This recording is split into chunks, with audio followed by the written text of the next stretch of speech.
हमको क्या लगता है कि 100 रुपया में कोई चीज़ हमने बेची है, 150 का स्टॉप लॉस रख दिया है और कोई भी हो जाएगा तूफान तो अपना 150 में कवर हो जाएगा। या तो हम तो स्क्रीन पे ही बैठे हैं ना, पोजीशन काट ही लेंगे। पर आपको पता नहीं है, जब इवेंट आएगा 5 से 10 सेकंड में मार्केट बंद हो जाएगा। फ्रैक्शन ऑफ सेकंड में एक्सिस, एचडीएफसी, आईसीआईसीआई फट जाएगा। तो आपका बैंक निफ्टी जो 45,000 है सीधा 55 पे रुकेगा। सट्टा तो अपने दिमाग में, ह्यूमन के दिमाग में पहले से है ही, और ये आज से तो नहीं है, युधिष्ठिर से चला रहा है। तो ये तो सभी के दिमाग में है। आपको खाली ये केयर रखना है कि अपने पास क्या बचा है। This video is made for educational purposes only and are not meant for financial advice. Viewers are recommended to consult registered financial and investment advisors before making any investment. We disclaim all liability for any loss or damage as a result of any investment that you may consider. We do not promote any finance or investment related courses or products to this channel. હાય, હું મિલન પરીખ છું. Jainam broking limited મારી company છે. હું ઘણા વર્ષોથી આ માર્કેટમાં છું. સુરત જે અત્યારે સ્પેશિયલી ઓપ્શન્સ ટ્રેડિંગનું હબ બન્યું છે, હું ત્યાંથી આવું છું और आप सभी को मैं वेलकम करता हूँ। और मैं मेरी जर्नी जो शेयर करूँ तो एज अ सब ब्रोकर मैंने ये करियर स्टार्ट की थी 94-95 से। 2004 में हमने ये कार्ड लिया जैनम ब्रोकिंग का, और उसके बाद आज 19 साल 20 साल से हम यही बिज़नेस में मैक्सिमम फोकस कर रहे हैं। बहुत ही एक्सपीरियंस हमने देखा है, बहुत लोगों को पैसा कमाते और पैसा तोड़ते हुए देखा है। हम चाहते हैं कि ये मार्केट को हम ज़्यादा बदनाम न करें, क्योंकि हम ये कर चुके हैं। तो हम ये एरिया में मैक्सिमम काम करें, क्योंकि ये मार्केट ने बहुत पैसा दिया है लोगों को और कल भी देने वाला है। खाली पॉइंट यही है कि मोस्टली लोग तेज़ी के मार्केट में यहाँ पे आ जाते हैं, मंदी में फिर कोई दिखता नहीं है। तो हम चाहते हैं कि आप तेज़ी में भी पैसा कमाएं, मंदी में भी पैसा कमाएं। हम स्पेशली ऑप्शंस में काम कर रहे हैं और हमको लगता है कि ये एक ऐसा एरिया है जहाँ पर आप अपनी करियर बना सकते हो, क्योंकि ये साइंस है। ऐसा नहीं है कि ये खाली सट्टा है, ये प्योर साइंस है। आपने पढ़ाई में देखा होगा डेल्टा, गामा, वेगा, थीटा, ऐसी बहुत सी चीज़ें जो मैथ्स और कैलकुलेशन लेके आता है और फिर जाके आपको कहीं ना कहीं कुछ पैसा मिलता है। पर उसके बावजूद हम एक चीज़ बताना चाहते हैं कि आज तक जो लोगों ने ट्रेडिंग में या ऑप्शंस में पैसे गंवाए हैं, इसमें अगर सबसे बड़ा कोई रोल है तो वो लीवरेज का है। मोस्टली लोग ज़्यादा कम पैसे में उसको ज़्यादा काम करना होता है, और यही सबसे बड़ी ये प्रोडक्ट की वीकनेस है। हो सकता है शायद यही एक स्ट्रेंथ भी हो, पर ये सभी के लिए नहीं होती है। तो आप कभी भी कोई भी ट्रेड करते हो तो आप ये काउंट कीजिए। मेरा तो बहुत क्लियर मानना है कि कोई भी प्रोफेशनल ट्रेडर्स है या कोई बंदा नया सीख रहा है, तो अगर वो ट्रेड करता है ना, तो सबसे पहले उसको ये पता होना चाहिए कि मेरा मैक्सिमम लॉस क्या आ सकता है। और मैक्सिमम लॉस गिनने का सिंपल एक ही रास्ता है। अगर एनएससी ने जो चीज़ का जो मार्जिन रखा है, इतनी अगर वो शेयर्स बढ़ गए या कम आ गए, तो वो दोनों सिनारियो में आपका जो मैक्स लॉस है वो आपने जो तय किया है उससे ज़्यादा नहीं होना चाहिए। सपोज़ आपने डिसाइड किया है कि मुझे 1 लाख से ज़्यादा लॉस नहीं करना है। ऑप्शंस का ये सबसे बड़ी स्ट्रेंथ है कि आप पहले से तय कर सकते हो कि मेरा मैक्सिमम लॉस क्या होना चाहिए। ये एडवांटेज ना तो इक्विटी में है ना तो फ्यूचर में है। तो ऑप्शंस का ये सबसे बड़ा स्ट्रेंथ है जिसको आप यूज़ कर सकते हो। तो आप पहले से अपना लॉस फिक्स कर सकते हो। आपको कोई कॉल या पुट बेचना है तो नीचे कॉल या पुट बाय कर लो, तो आपको फिक्स है कि उससे ज़्यादा पैसा नहीं लगने वाला है। और मेरी हमेशा एडवाइस रहती है ट्रेडिंग कम्युनिटी को कि आप 2 साल का लॉस रिस्क उठा सकते हो। लास्ट 2 साल में आपने जितना पैसा कमाया है, ये मान के समझो कि कोविड में हम घर पे बैठे थे तो कुछ भी नहीं कमाया था, तो इतना ही आप रिस्क लीजिए। पर ऐसा ना करो कि आप 2012 में चले जाओ। ये मुझे लगता है कि ये बहुत इंपॉर्टेंट चीज़ है जो हर एक ट्रेडिंग कम्युनिटी को, इंक्लूडिंग ब्रोकर्स को भी ये केयर रखना चाहिए। क्योंकि हमको यही लगता है, ये अभी आज का मार्केट इतना बढ़िया है, तो हमको भी यही लगता है कि चलो बहुत अच्छे से काम करते हैं, बैंक वाले बैंक गारंटी दे रहे हैं और बाकी फंड मिल रहा है, कहीं से लोग भी पैसा दे रहे हैं, तो अच्छा पैसा कमा लेते हैं। और मुझे हमेशा ये लगता है, अभी हम इंडिया की बात करें तो सभी का एक ही चीज़ कहना है कि अभी इंडिया में कोई भी प्रॉब्लम ही नहीं है, सब अच्छा है। मुझे ऐसा लग रहा है कि इससे बुरा कोई प्रॉब्लम ही नहीं है। क्या सभी चीज़ अच्छी है ना? मुझे लगता है ये सबसे खराब है, क्योंकि सभी लगे पड़े हैं कि भाई अभी तो कोई दिक्कत है ही नहीं, 400 सीट कंफर्म है, तो अभी बराबर काम कर ही लेते हैं। पर मैं बहुत ही क्लियर हूँ कि ये बहुत रिस्की पॉइंट है, क्योंकि हमेशा मार्केट में एक डर होना चाहिए, क्योंकि डर नहीं होता है तो फिर ट्रेडर और किसी की सुनता ही नहीं है। और आज अभी भी ये सिचुएशन है कि आप सुन सकते हो, क्योंकि आपके पास आज पैसा है। हो सकता है कि 6 महीने 1 साल के बाद आप सुनने के लिए तो रेडी हो, पर आपके पास फंड ही नहीं है, तो आप करोगे क्या? तो बेटर है कि जो पैसा ये मार्केट ने दिया है उसको संभाल के रखिए, उसको ढंग से आप आगे ले जाइए, क्योंकि लॉन्ग टर्म हमारी तो यही स्टोरी रही, हम सालों से ये बिज़नेस में सालों से काम कर रहे हैं, पर हमने हमेशा ये चीज़ का केयर रखा है। दूसरी एक बहुत इम्पोर्टेंट चीज़ है वो कॉस्ट की है। आज ट्रेडर ट्रेडिंग तो कर रहा है पर वो कॉस्ट नहीं देख रहा है कि मुझे कितना पैसा लग रहा है। तो आज वो कोई भी ब्रोकर में काम कर रहा है या कहीं पे भी काम कर रहा है, उसको रेगुलर लेवल पे कॉस्ट को वो करना चाहिए, क्योंकि उसको पता होना चाहिए कि आज ये ब्रोकर इतना में दे रहा है तो और ब्रोकर क्या कर रहा है, बाकी के लोग क्या कर रहे हैं, क्या एडवांटेज है, क्या कॉस्ट कम हो सकती है, कहाँ पे, क्योंकि बहुत सी जगह बिकॉज़ ऑफ लिवरेज आप ज़्यादा कॉस्ट पे कर देते हो।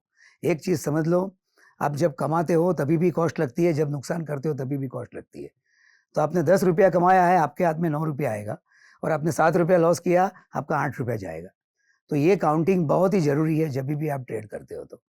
तो ये एक बहुत इम्पोर्टेंट फैक्टर्स है जो तेज़ी में हार्डली कोई देखता है और मंदी में फिर देखने का टाइम नहीं मिलता है। तो ये एक सिचुएशन आप हमेशा हमेशा ट्रैक करें। नेक्स्ट पॉइंट, ट्रेडर्स कई बार ये यहाँ पे मिस करता है कि उसकी मैक्सिमम पोजीशन एक ही स्टॉक्स में रहती है या एक ही एरिया में रहती है। तो ये भी एक बहुत रिस्की पार्ट है। आप उसको स्प्रेड कर सकते हो, अलग-अलग जगह पे कर सकते हो, ताकि कभी भी कोई एक आध सेक्टर चला जाए तो अपना पैसा ज़्यादा ना लगे। तो ये भी बहुत ही इम्पोर्टेंट है। वन मोर चीज़, रोज़ एक अलग-अलग एक्सपायरी होती है, तो हमको लगता है कि ये वजह से जो ट्रेडिंग बढ़ा है, तो एक चीज़ केयर रखनी है कि ज़रूरी नहीं है कि रिस्क रात को ही आएगा। हो सकता है रिस्क रनिंग मार्केट में भी आएगा। तो वो सिचुएशन में आप अपने आप को कैसे बचा पाओगे, ये बहुत ही इम्पोर्टेंट है। हमको क्या लगता है कि ₹100 में कोई चीज़ हमने बेची है, 150 का स्टॉप लॉस रख दिया है और कोई भी हो जाएगा तूफ़ान तो अपना 150 में कवर हो जाएगा। या तो हम तो स्क्रीन पे ही बैठे हैं ना, पोज़ीशन काट ही लेंगे। पर आपको पता नहीं है, जब इवेंट आएगा 5 से 10 सेकंड में मार्केट बंद हो जाएगा। वो सिचुएशन में हम कैसे अपनी पोज़ीशन काटेंगे वो भी सोचना ज़रूरी है। स्टॉप लॉस में हमने 150 में माल तो रखा है, पर सैलरी 5 लाख शेयर का है और कम से कम 5 करोड़ की क्वांटिटी स्टॉप लॉस में आने वाली है। क्योंकि ऐसा नहीं है कि आपको अकेले कोई ऑप्शन है स्टॉप लॉस का, पूरे इंडिया के सभी ट्रेडर्स के पास है। तो सभी लोग, और बिकॉज़ ऑफ एल्गो, अभी एक चीज़ समझ लो जो मैं बहुत ही क्लियर हूँ, जो 5 साल 10 साल पहले कोई छोटा रीज़न या कोई ऐसा रीज़न जिससे बाज़ार 2-3% बढ़ या कम हो सकता था, बिकॉज़ ऑफ एल्गो ये अभी डबल होने वाला है। क्योंकि हर एक का एल्गो एकदम स्पीड से रन करेगा, तो मशीन कोई चीज़ देखेगा ही नहीं, वो तो छापता ही रहेगा। तो हो सकता है कि फ्रैक्शन ऑफ सेकंड में बाज़ार 10% प्लस या माइनस हो जाए। प्लस एक चीज़ मैं हमेशा सुनता हूँ और देखता हूँ, ट्रेडर्स हमेशा यही बोलते हैं कि बिल्डिंग 1 सेकंड में टूट सकता है, बन नहीं सकता है। मतलब मंदी की सर्किट ही लग सकती है, तेज़ी की लग ही नहीं सकती। पर मैं ये मानने को ज़रा भी तैयार नहीं हूँ। मान लो अभी हम मार्केट में ही बैठे हैं और सुबह स्विस बैंक ने डिक्लेयर कर दिया कि एक बंदे के पास 5 लाख करोड़ रुपया पड़ा है, जो इंडिया का पुरानी गवर्नमेंट का बंदा है। फ्रैक्शन ऑफ सेकंड में मार्केट 10 से 15% बढ़ जाएगा, फ्रैक्शन ऑफ सेकंड में। क्यों? सबसे पहले ये 5 lakh crore government of India का हो गया। तो आप सोचो कि वो सिनेरियो में जो बंदा 100, 150, 200 में कॉल बेच के बैठा है, उसका क्या होगा? तो ये बहुत ज़रूरी है कि वैसी सिचुएशन में आपकी कैपिटल कंप्लीट ना हो जाए, क्योंकि ये बहुत ज़रूरी है। क्योंकि आप एक चीज़ समझ लो, जब से हेज मार्जिन बेनिफिट आया है, उसके बाद ये हो गया है कि जितना मार्जिन इतना लॉस आ सकता है। आज कोई चीज़ का मार्जिन समझो 40,000 है, तो आपका लॉस भी 25,000, 30,000 आ सकता है। तो वो सिनेरियो में क्या बचेगा, ये बहुत ही इंपॉर्टेंट है। तो ये मान के ना चलो, भले मंदी के रीज़न्स बहुत हो सकते हैं कि ऐसी वर्ल्ड में कोई बड़ी इवेंट हुई तो भी मंदी हुई, अपने यहाँ का कोई बड़ा कोई बंदे का डेथ हो गया तो भी मंदी हुई। तो मंदी के रीज़न ऑलवेज़ बहुत है, तेज़ी के कम है पर तेज़ी के ज़ीरो नहीं है। कल निर्मला सीतारमण जी एक स्टेटमेंट दे दे कि FDI limit open in bank shares, fraction of second में एक्सिस, एचडीएफसी, आईसीआईसीआई फट जाएगा। तो आपका बैंक निफ्टी जो 45,000 है सीधा 55 पे रुकेगा। उस टाइम आप कैसे मैनेज करोगे रिस्क, ये बहुत ही इंपॉर्टेंट है। और अगर रिस्क मैनेज नहीं कर पाओगे तो फिर आप, क्योंकि देखो एक चीज़ हमारे हाथ में क्या है वही हमको सोचना है। आज हम सालों से कार चला रहे, हमारे हाथ में क्या है कि सीट बेल्ट पहनो और ऐसी कार में बैठो जहाँ पे एयरबैग है, वो हमारे हाथ में है। एक्सीडेंट होगा नहीं होगा, एयरबैग खुलेगी नहीं खुलेगी हमको नहीं पता है। तो ये जो चीज़ हमारे हाथ में है उसी के हम काम करें। तो मेरा बहुत ही क्लियर व्यू है, क्योंकि मैं एक चीज़ हमेशा मानता हूँ कि आपने पूरे साल अगर एक क्वांटिटी से काम किया है ना, तो आप कभी भी लॉस नहीं करोगे। आई प्रॉमिस कि आप कभी भी लॉस नहीं करोगे। मोस्टली होता क्या है कि आप 10,000 से स्टार्ट करते हो और विदिन अ ईयर आप 50,000 क्वांटिटी पे पहुंच जाते हो। और पैसा तभी लगता है। मैंने हमेशा मेरी लाइफ में देखा है कि लोगों की 2-3 सेंटेंस पे लाइफ चलती है। मैं अगर मेरी बात करूँ तो 2 सेंटेंस ने मेरी लाइफ में बहुत इम्पैक्ट दिया है। एक तो ये है कि रिस्क नहीं लेना बहुत बड़ा रिस्क है, और उसको मैंने हमेशा मेरी लाइफ में देखा है कि रिस्क लेना ही चाहिए। हाँ, इतना श्योर है कि वो कैलकुलेटेड होना चाहिए, आपको पता होना चाहिए कि मैक्सिमम क्या जा सकता है। तो ये बहुत ही इम्पोर्टेंट है। और दूसरा मैंने ये देखा है कि फेल्यूर गिरने में नहीं है, वहाँ पड़े रहने में है। क्योंकि हम कोई भी काम करेंगे तो गिरेंगे, वो श्योर है, पर वहाँ से उठ जाएँगे, कितना फ़ास्ट हम उठेंगे, वो हिसाब से हमारी स्पीड तय होगी या हमारा परफ़ॉर्मेंस तय होगा। तो मैंने ये 2 चीज़ हमेशा मेरी लाइफ़ में देखी है। तो मैं ये भी मानता हूँ कि आप सभी को अपनी लाइफ़ में ये देखना चाहिए कि ऐसी क्या-क्या चीज़ें हैं। और देखो, एक चीज़ क्लियर है, जो काम आप करते हो ना, वो अगर आपको पसंद है तो ही उसमें आपको काम करने की मज़ा आएगी। अदरवाइज़ किसी ने बोला है कि आप ये ट्रेडिंग करो, आपको मज़ा नहीं है, या किसी ने बोला है कि इक्विटी में इन्वेस्ट करो, आपको मज़ा नहीं है तो आप नहीं करोगे। मैं हमेशा ये बात बोलता हूँ कि अगर आपको संडे पसंद नहीं है तो दोस्त बदल दो, मंडे पसंद नहीं है तो बिज़नेस बदल दो। तो ये सेम चीज़ आपको अपने अपने आप को देखनी पड़ेगी। और मेरा जो एक्सपीरियंस रहा है, हमने देखा है कि लोग बहुत सी जगह, हमने मार्क किया है कि बिकॉज़ ऑफ लिवरेज लोग मरते हैं, बिकॉज़ ऑफ क्लैरिटी नहीं होती है जो चीज़ की, इसलिए हम मरते हैं। और यही वजह से हमने शुरू से ही हमने टेक्नोलॉजी के ऊपर ज़्यादा फ़ोकस किया है, हमने स्ट्रैटेजी के ऊपर ज़्यादा फ़ोकस किया है। हमने ये फ़ोकस किया है कि बॉस, आप भले कम काम करो पर ढंग से करो, डिसिप्लिन से करो, और आप पूरी लाइफ़ ये चीज़ करो, ऐसे काम करो।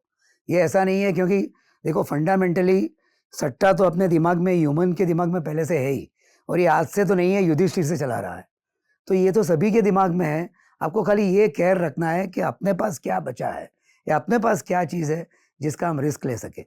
और क्योंकि यही यही एक चीज़ है, जब जब ट्रेडर्स ये मिस करता है ना, तो फिर बहुत सी चीज़ें अपने हाथ से चली जाती है। तो आप उसी के ऊपर जब सबसे ज़्यादा फ़ोकस कीजिए। हमारी लाइफ हमेशा यही रही है, हमने स्प्रेड से ही काम सीखा है, हम हमेशा मल्टीपल चीज़ें करते हैं। इवन हमारे यहाँ मल्टीपल स्ट्रेटेजी से लोग काम करते हैं। इससे कई बार ऐसा होता है कि कोई स्ट्रेटेजी से सर्टेन लोग कमाते हैं, कोई स्ट्रेटेजी से सर्टेन लोग कमाते हैं। क्योंकि हमने हमेशा ये माना है कि कोई भी स्ट्रेटेजी हमेशा फेल नहीं होती है, और कोई भी स्ट्रेटेजी हमेशा सक्सेस नहीं होती। तो आपको हर एक चीज़ करनी होगी, या करनी पड़ेगी, या बहुत सी चीज़ करनी पड़ी।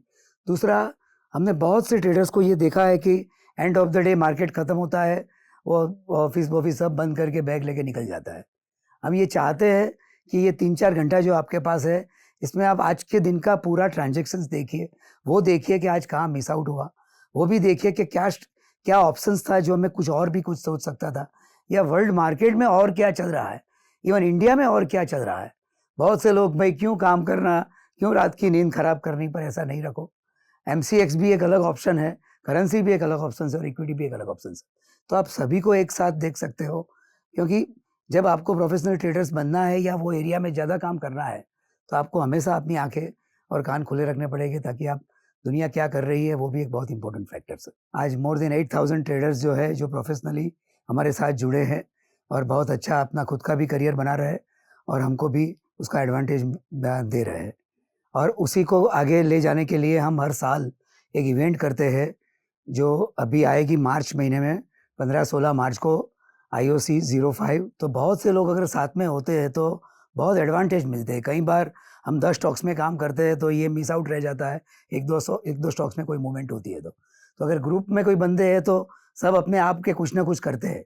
और यही यही स्ट्रक्चर से हमने ये सोचा कि ऐसी इवेंट हम हर साल करते रहे, ताकि बहुत से लोग इसमें आए, बहुत स्ट्रेटेजी लेके आए, बहुत स्टाइल लेके आए, बहुत गलतियाँ लेके आए, तो एग्जैक्टली पता चले कि हमको कैसे काम करना है। बस जाते-जाते मुझे यही बात एस्टैब्लिश करना है कि जो भी लोग ये मार्केट में नए आ रहे हैं या सालों से काम कर रहे हैं, उसका मेन पहली रिस्पॉन्सिबिलिटी ये है कि जो कैपिटल उन्होंने कमाई है, जो बचाया है पैसा, उसको मैक्सिमम ग्रो करे, और उसको सँभाल के रखे, क्योंकि अभी माहौल एकदम अच्छा है, कहीं पे कोई दिक्कत नहीं है। उसके बावजूद हम कॉशियस रहे, ताकि कभी भी, जभी भी लाइफ़ में नेक्स्ट इनिंग आई हो, तभी हम बैटिंग पे रहें। बस यही मैं कहना चाहता हूँ। थैंक्स अ लॉट, आपने मुझे सुना इसलिए।